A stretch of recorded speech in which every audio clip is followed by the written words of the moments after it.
दोस्तों, पानी में हम अक्सर पानी में रहने वाले जीव जंतुओं के बारे में सुनते हैं, पानी में रहने वाले पौधों के बारे में सुनते हैं, या फिर हम सुनते हैं कुछ हैरान कर देने वाले पत्थरों के बारे में।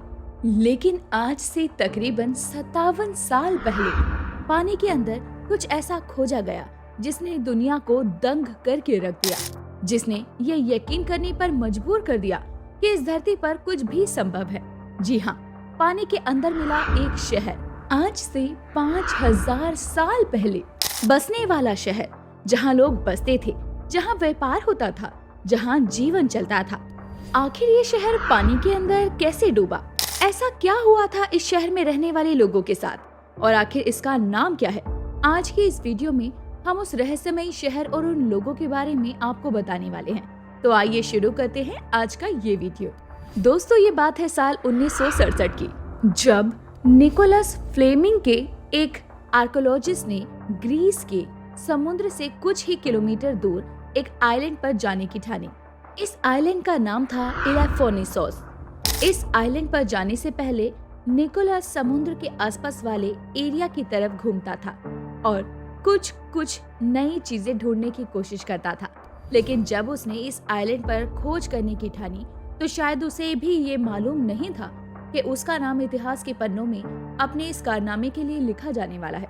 निकोलस ने जब पानी के अंदर जाना शुरू किया, तो उसे मालूम नहीं था कि वो कुछ ऐसा खोज निकालेगा जिससे दुनिया की तस्वीर ही पलट जाएगी। पानी में तकरीबन 13 फीट की गहराई में उतरने पर निकोलस को कुछ अलग किस्म के पत्थर नजर आए, जिसने उसके अंदर एक जिज्ञासा पैदा कर दी कि आखिर ये क्या है।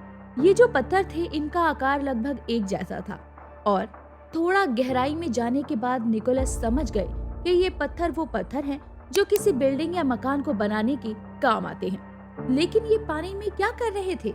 ऐसे ही सवाल निकोलस के मन में भी आने लगे थे, और जैसे जैसे वो पानी की गहराई में उतरता जा रहा था, ये सवाल और पेचीदा होते जा रहे थे, क्योंकि पानी में बहुत दूर तक ऐसे ही पत्थर, अजीब तरह के बर्तन आदि जैसे कई सामान का मलबा पड़ा हुआ नजर आ रहा था।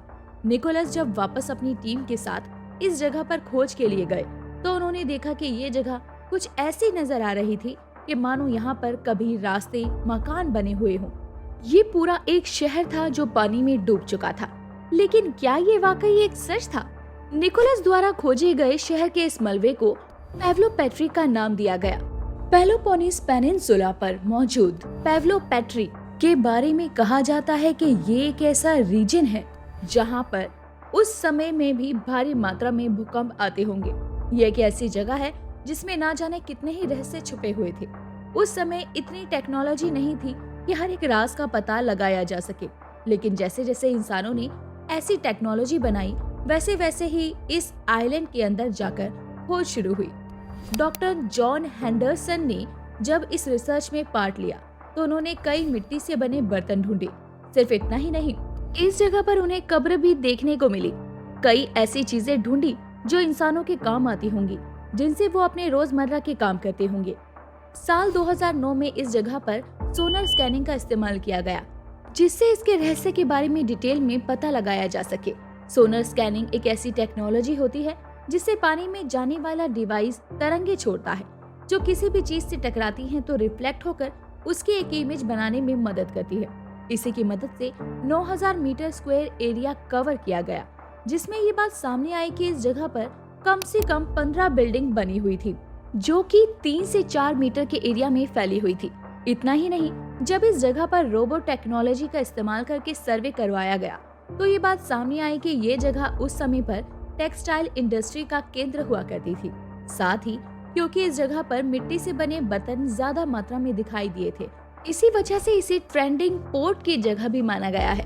2010 में हुई एक और रिसर्च में Hellenic centre of maritime research ने स्टीरियो फोटोग्रामेट्रिक का इस्तेमाल किया, और उससे ये बात सामने आई कि ये जो शहर थे, ये तकरीबन 4th मिलेनियम BC में बना हुआ था, और 5000 साल पहले ये शहर सी लेवल से तकरीबन 3 से 4 मीटर ऊपर था। लेकिन जैसे जैसे यहाँ भूकंप आए और शहर के साथ पानी का स्तर ऊपर की तरफ बढ़ा, ये शहर डूबता चला गया।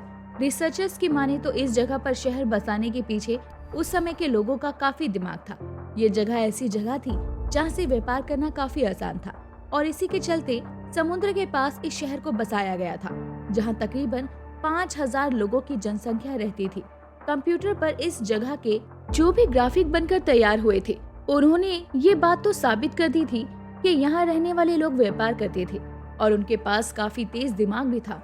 लेकिन इसे प्रकृति का कहर कहिए या फिर उनकी बुरी किस्मत, जिसकी वजह से रातों रात आए किसी खौफनाक भूकंप उनकी जिंदगी और शहर दोनों को ही एक झटके में तबाह कर दिया था। आज भी इस शहर पर कई तरह की रिसर्च की जा रही है, जिससे उस समय के लोगों की सभ्यता, उनकी जीवन शैली, इन सभी चीजों से जुड़े रहस्य के जवाब मिल सके और उनके बारे में पता लगाया जा सके। वैसे आपको क्या लगता है दोस्तों, क्या ये शहर वाकई किसी भयंकर भूकंप का शिकार हुआ था या फिर इसके डूबने की वजह कुछ और रही? आपके जवाब का हमें इंतजार रहेगा। साथ ही अगर आपको आज का ये वीडियो पसंद आया हो तो इसे लाइक और शेयर जरूर करें और ऐसी ही जानकारी भरे वीडियोस के लिए हमारे चैनल को सब्सक्राइब करना ना भूलें। मिलते हैं आपसे अगली वीडियो में।